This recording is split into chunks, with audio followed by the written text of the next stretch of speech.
Hi everyone, this is Marie with the West Fork Library. Welcome to Ask the Mayor. During this Facebook Live, Mayor Cottle will be answering questions submitted to the library before October 4th. If you'd like to submit your question for our next Ask the Mayor on November 15th, please private message us on Facebook, call the library, or sign up for our newsletter to get a link to submit your questions. We'll also have this video available on YouTube afterwards if you would like to rewatch or have someone who would like to watch it off Facebook. So good morning, everyone. It's good to be back to Ask the Mayor. We started this several years ago, and some of the interest in it had kind of waned, and so we'd stopped doing it. But Marie has asked me to start it back up and said that there was more interest, and so I'm excited to get back into the groove of this. It's fun for me to get some of these questions. I know not everyone can come to city council meetings or get these answered. So I love the opportunity to sit down and answer the questions that are taking place in the city. All right, so our first question today are empty lots in residential areas subject to city code? Yes, they are. This is an area where we would like everything to be black and white, and sometimes it's not. But yes, those empty lots are subject to code. Sometimes we have a hard time enforcing the code on those. There's one in particular in West Fork Acres that we've been working on for over a year to get cleaned up. But in the case of these, sometimes keep in mind the owners may be out of state, or the lots may be tied up in trusts. So it's difficult, but yes, they are subject to code, and yes, we do want them cleaned up. Sometimes it can be a lengthy process to get that work done, though. But if you'll notice the one on in West Fork Acres, particularly on Northwood, cleanup has started on that. The city did have to go through an extensive legal procedures to get that cleaned up. We've had to place a lien on that lot, and so it has been messy, but we are finally able to go onto the property and clean it up ourselves, since the owners of the lot would not. Some homes in West Fork Acres neighborhood have a lot of trash in the front that never gets moved. What is the code for trash on neighborhood properties? If this is a violation of code, why isn't it being enforced? So another great question. A lot of these are great questions altogether. But again, we would like things to be black and white, and sometimes they're not. Yes, there are some trashy houses around town. We do have a code that discourages this. We have an ordinance we can enforce on this. It's difficult. Sometimes there's underlying circumstances of why, some people don't keep their house as clean as the next person. We try to be accommodating with this code, and I get it.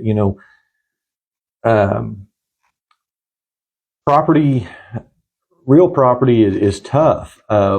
We want to be able to do what we want to be able to do on our property, but we also have a responsibility not to decrease the property values of our neighbor. And so that's a really difficult and delicate balance to achieve.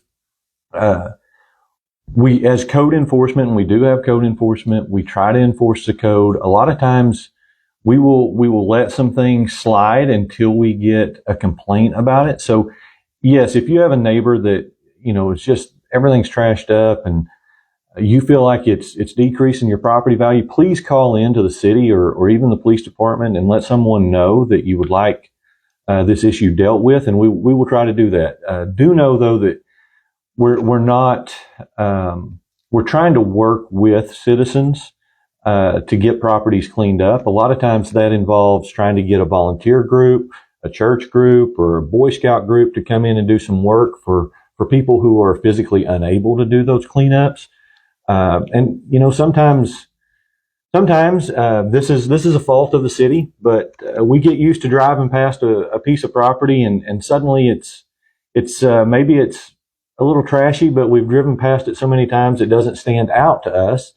And that could be because we don't live next door to it, right? So yes, there is a code for that. we will happily go have a discussion with those people. But if you have this issue and we have not addressed it, please feel free to call in, and we will most certainly go have a conversation with that homeowner or property owner and try to get a resolution to the problem. Are homeowners obligated to maintain the area between their properties and the road? I am currently maintaining the Verge area between my property and the road. Does the city code allow cars to park in this area? And if not, what is my right as a homeowner to prevent anyone from parking there? So, yes, homeowners are obligated to maintain the property between their house and the road. So your property technically extends to about half of the roadway. We do have issues with the maintenance of ditch areas in some parts of the city. A lot of people don't want to mow that area, but yes, it is your responsibility as a homeowner. And so I'm thankful that you are maintaining it. If you'll notice, a lot of times in the summer, the city will go through with our brush hog that's on a swivel arm on the tractor, and we'll go mow some of those. Again, oftentimes we get volunteer groups to go mow those.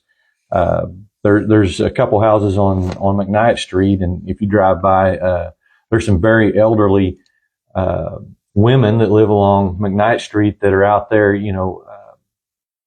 trying to maintain that, and they're doing the best they can. But it's, to some people, it's not a satisfactory job. But you drive by and see them, and it breaks your heart to see someone of that age and that physical condition trying to do it. So, again, kind of a gray area. We don't like that, but it's just the way of life. Some of these things are gray. So the city code does not have anything in it that prohibits parking on the side of the street, which would include this area that I think we're talking about. Most certainly, if someone is parking in your yard, the area you maintain, and you don't want that, first I would ask them to move their vehicle. But if you're having any difficulties, please reach out to the police department, and we'll certainly come and have a discussion with them.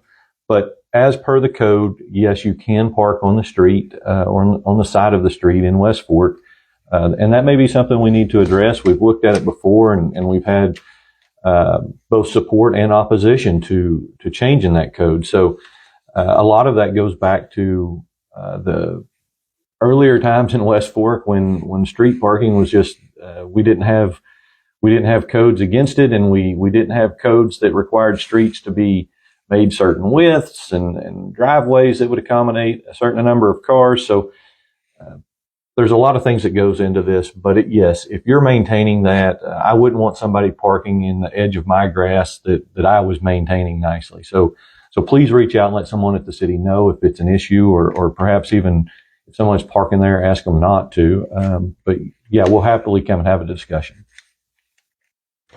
What is the vision for the city moving forward? Okay.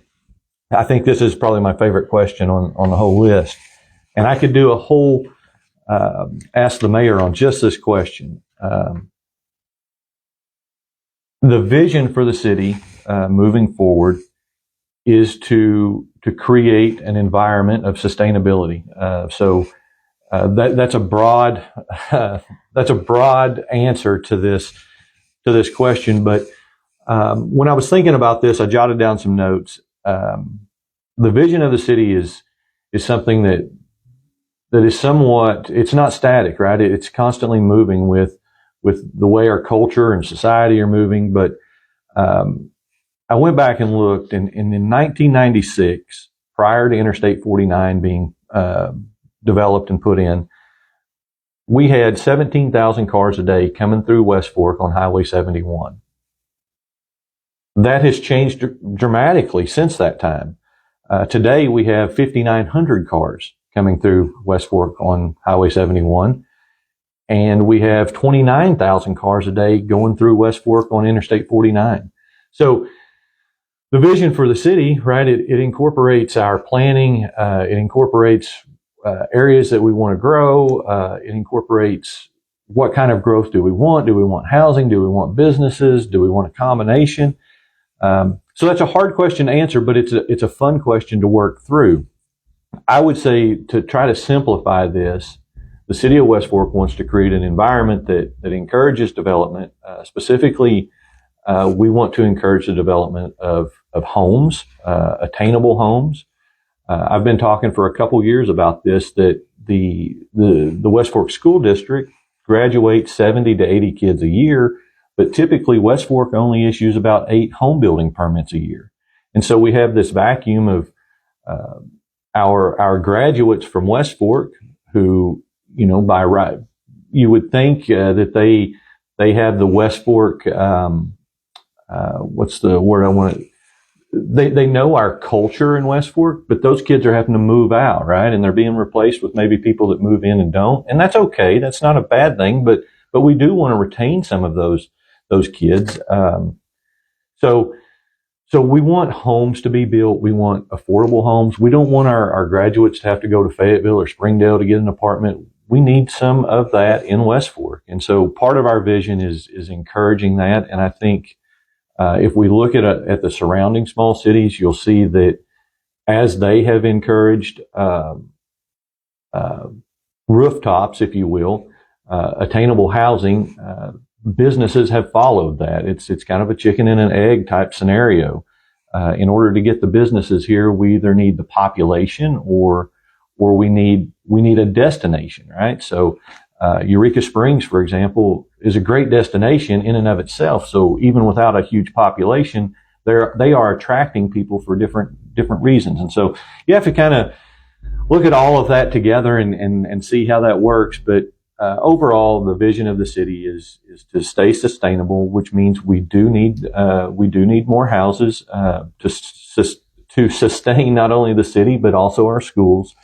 I gave a presentation to the city council a couple months ago about the school system and how we work together, and I think we actually have a question that relates to this. But when we think about the school, and I'm not in the finances of the school, but just thinking about it, in those elementary grades, we'll have one teacher to say 20 or 30 students. But as those students get older and they move into high school, now we have, maybe 6 or 7 teachers for that same group of 20 or 30 students. And so, to help our school, one of the things that we can do is encourage younger families to move in. That's something that will help the school maintain itself. So all of that goes into the vision. And like I said, I could do a full program just on the vision of the city. But ultimately, we want to make West Fork sustainable, and part of that is encouraging some population growth in West Fork, as well as keeping our hometown feel, right? We don't want to lose that, but in order to sustain ourselves, we don't want to end up like a Winslow. We're going to have to grow some, and I hope that we'll see some growth in housing in the near future. Please comment below if you'd like the mayor to do a whole video or program on the future of the city. Yes. Okay, and then question 7, how do the city and the school work together for the community? Yeah, so this is some of you guys may remember 8 years ago when I first ran for mayor, I said that the school and the city were like partners in an arranged marriage. The city didn't choose the school and the school didn't choose the city, but we still have to work together. And what I mean by that is we're both governed by different bodies. We have different missions that we're trying to accomplish, but we definitely have to work together as well. And I pointed out that part of some of the things that the city can do is encourage families to move into the city, especially younger families with younger children. But how do we work together? Our library has a great relationship with the schools. We partner in many ways. For years, the city maintained a ball field on school property for the school. We still, our Carter Park is for our high school baseball and softball teams play their home games at Carter Park. We do several programs with the school as far as our fire department is involved with the school, our police department's involved with the school. And the school does many things for the city as well. One of the greatest attractions for outside visitors coming in and seeing the city of West Fork is our school. They're coming in for ball games and different things. And so, yes, we do have a partnership, although albeit loosely, but we definitely are both working to do many things together. About 2 months ago, I received a phone call from a developer out of Alabama. They were looking at 14 acres here in the city to do some development on, and about half of the questions they had for me was questions concerning the school. What was the population in the school? What was the largest population in the school? What kind of grades or ratings was our school district receiving? So it's definitely an intertwined relationship. What's good for the school is typically good for the city and vice versa. What are the plans for the property and house next to Riverside Park? Okay, so the city of West Fork purchased that property a couple months ago, and when we purchased it, we didn't have any immediate plans for it. That property does extend right into the middle of Riverside Park, and so I think it was important that the city was able to attain that land. What are we going to do with it? I don't know. We have some thoughts on it. Most likely, you're going to see an extension of White Street, which will create a new entrance into Carter Park. Whether that's a primary entrance or maybe just a secondary entrance, but you will most likely see that. We've talked about maybe selling the front part of that property back to someone who will build homes or a business on it. But a couple of things to keep in mind on that. We did secure the confirmation that the bridge over the river will be replaced. That will probably happen in 2026. I do have some dates, and I'll tie this back together of why these things work together and why they're important to note. I've lost my notes here. Give me just a minute. We have the state is coming in to do a presentation on December 5th of what changes are going to happen when they replace that bridge, and this is why it's important. When we first found out they were going to replace the bridge, there were still some questions. Would we retain our current access into Carter Park once that bridge was replaced? And so that was another reason why the procurement of that property was so important. If that bridge replacement took away our current access to the park, we were going to need another way to access it. So I want to get you guys the times for that meeting. So the state's going to come in and give a presentation of they've got the drawings, the design 60% complete. And those dates, so that's going to be on December 5th. The state's going to come in and do a public presentation. The public is welcome to come and attend that. It'll be held on December 5th from 4:30 to 6:30 at the community center. And the state will provide the drawings of what, it's 60% complete, like I said, but drawings of what the new bridge is going to look like, how it's going to affect the land that surrounds the bridge there, how large the bridge is going to be, different things like that. But all that to say, that's part of the reason why we purchased that property.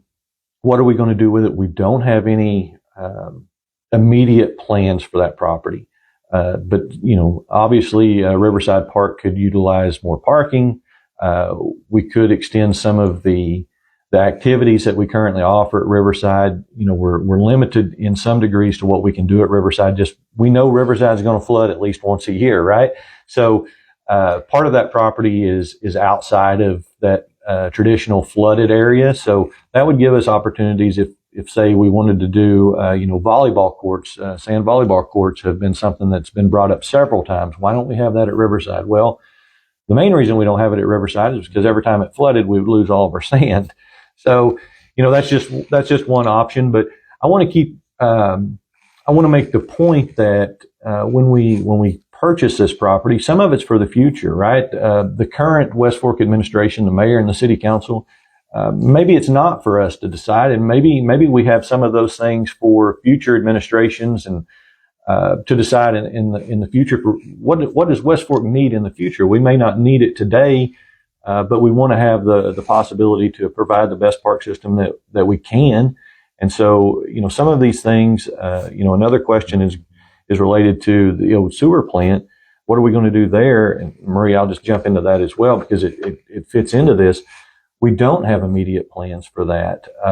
We have some ideas, but again, we have a limited amount of resources, and so how are we going to best utilize those resources? Well, truthfully, the way we may best utilize those is waiting till a future date to see what the needs are.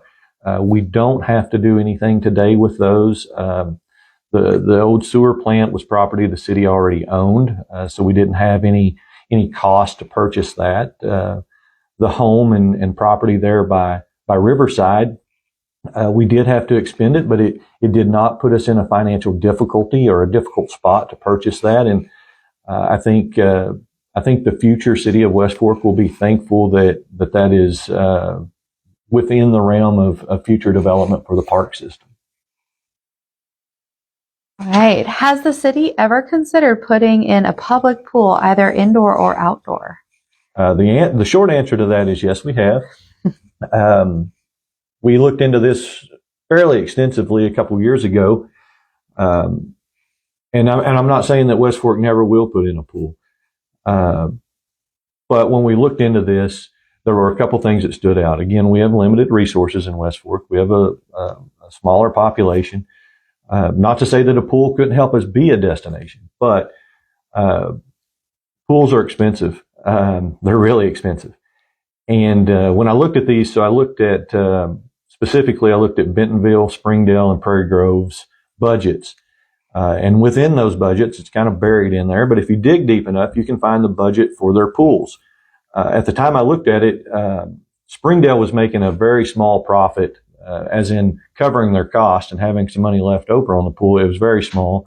Prairie Grove, I believe, was running negatives on that.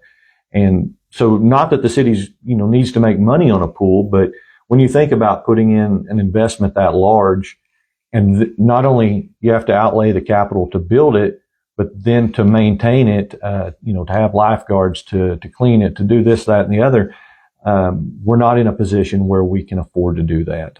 More recently, I believe it was last year's budget when we were looking at it, myself and the parks looked at what about a splash pad down at Carter Park. That was something that we thought, maybe we can't do a pool, but what about a splash pad? The cost to put in the splash pad was just under $500,000, and that's just the construction. It doesn't include the maintenance, the millions of gallons of water that goes into that. So, quite honestly, we do not have the budget at this time to do a pool or even a splash pad for that matter. And we are blessed with Riverside Park where we do have water activities, the ability to do that. We're just not in a position that we are able to move forward at looking at a pool or a splash pad at this time. Well, bringing it back to Riverside Park, what are the plans to address the erosion problem? So this is a big question. What erosion problem? There's multiple erosion problems at Riverside Park, and I would guess the one I hear about most often is the erosion that we see along the river's edge south of the dam. The green space that we have there, if you will, we do mow that. We keep it, we keep it mowed. We keep it accessible for the public to access the water there. And I get this question a lot in that area. We have a severe erosion problem just north of the dam on the other side of the dam. Take a look at that. There's some real issues there. We have a water line that runs across the river that feeds the west side of the city. That's how we get the water to the west side of the city. And that line, we constantly have erosion issues with that water line. So there's multiple erosion issues at Riverside Park. Part of the issue with Riverside Park is actually further south than Riverside Park. So if you go up the river a little ways, you'll see some huge rock formations that have washed up and create a flooding issue just south of the park area. So this isn't a specific. I can't give a specific answer to this, I guess is the best way to say it. There's multiple issues that need to be dealt with. We're in a very dry period right now. The city's currently looking at, can we get the swimming area, the Riverside Park area, if you will, can we get that cleaned out? There's a lot of rock and sediment that have settled on the south side of the dam, and we feel confident that if we were able to get some of that out, that would alleviate some of the flooding, some of the erosion issues that we have along that bank that's the Riverside Bank, if you will. So that's something we're currently looking at now. That's not an easy fix. Things don't work as quickly as we would like.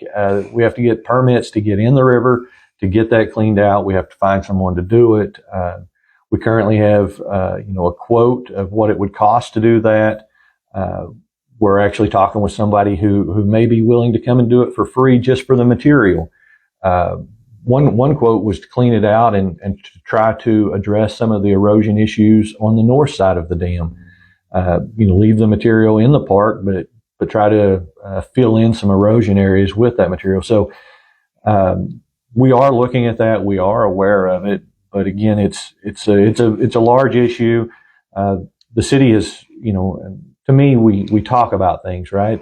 We try to get all of our options that we can. The city has talked about, what if we remove the dam? What would that do, to Riverside Park? And all of that is,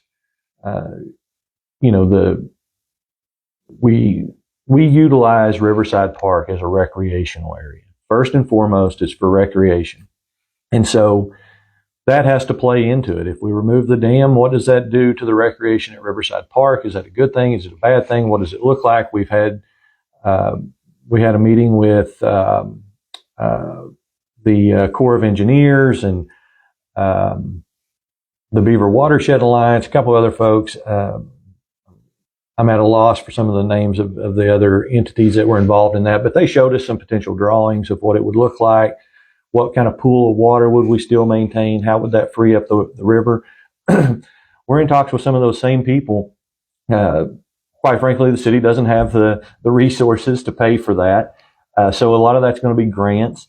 But it's not just Riverside that we're looking at grants for. We're looking at grants and the potential of being able to clean out. Like I said, there's some large rock structures where debris is piled up south of Riverside. And so it's not just at Riverside. We're looking and trying to obtain funds and availability to do some work on the river south of the park that will benefit the park if those things are done. So again, a very small, concise question, and I love that, but the answer to it, unfortunately, is quite large, and it encompasses more than just that riverbank at Riverside. Can the city stop mowing the river cane and sunflowers at Riverside Park? So I've been asked this before, and again, like I stated, Riverside is a recreational park, and so we try to keep that park opened up for the recreation activities that happen down there. And I touched on the school being a great source of if you will, tourism, people outside of West Fork coming into West Fork. Well, our park serves the same purpose. During the summer, we're getting people from all the way from Kansas that are coming into West Fork and swimming at Riverside Park. So Riverside, it is a recreational park. It's not an environmental park. I know that there's some that would really like for us to let that grow up, let the river cane grow up. But the truth of the matter is, people come to West Fork to swim in Riverside Park, and we do keep that mowed to allow access to the river at that point. and I think we'll continue to do so for at least the foreseeable future. Can city workers have some native plant education? This is a good question. The city workers do have some native plant education. City park staff have attended more than one. I'm not sure how many, but yes, they are involved in not only native plant education but erosion control.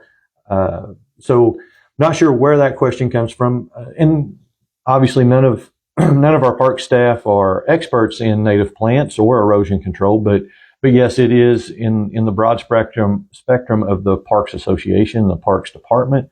That is something that we do try to participate in.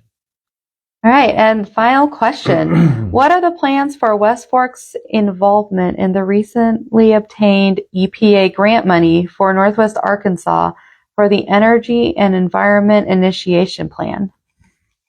So, good question. I think I was asked this question personally a couple weeks ago, and I'm going to do my best with this. With the way this question is worded, I think I'm talking about the same grant. So there's 1,000 grants out there. And I believe this question is referring specifically to the CPRG grant. And if that's the case, I have an answer for you. If that's not the case, help me work through which grant in particular you're talking about. But the CPRG grant is the most recent grant that I'm aware of. It's roughly a $100 million grant for Arkansas to reduce carbon or to sequester carbon within Arkansas, and it pertains to rivers, to parking. I think some cities are using this to add electric car charging stations. So I believe this is a grant we're talking about. West Fork's involvement in this is we work with WCRC and Sandy Formica with a lot of these grants like this. But West Fork, in this grant, the CPRG grant, West Fork has obtained $751,000 of that grant money, of that total $100 million. And that is going to be utilized primarily down around the old sewer plant. You can access it through their website. I didn't write that down. I should have. But you can see the plan that we have involved there, and it's some wetland reclamation down in that area around Dye Creek, where Dye Creek interacts with the White River along the bank of the old sewer plant. So it's replanting some native species, native plants in that area. It's mitigating some erosion. There's a multitude of things in it, and I've got it here. Let's see. Let me pull up that plan and look at that. So we have the first step of it, and so this is already starting. But they're identifying what's wetland, prairie, forest, and savanna areas in that area for restoration purposes. And somewhere, so it's a total of, this grant is going to encompass a total of 1,610 linear feet of the White River and that Dye Creek intersection of the White River. So yes, we are participating in that. We have a plan that has been submitted. It's been funded. And so that work is already started. You'll see more of it. They're in an identification stage of that right now, of what's needed, how they're going to move on it. But we work with Sandy Formica and detailed that. We're hoping, I shouldn't say this, but I'm going to.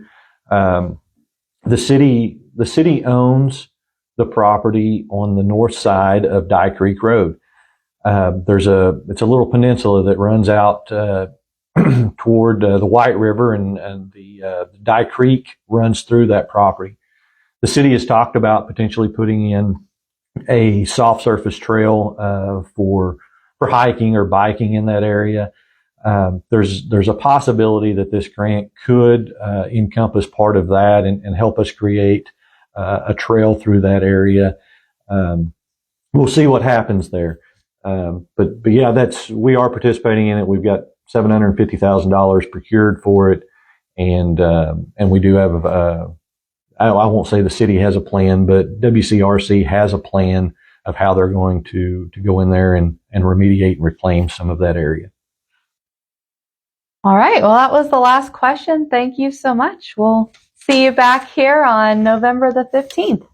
Fantastic. I look forward to it. I hope we get some more good questions. This was a really good, I think, start back to Ask the Mayor. And if I failed to answer any of these questions specifically enough, please resubmit them or reach out to me. I'll be happy to talk about any of these in more depth and give you all the information that I can.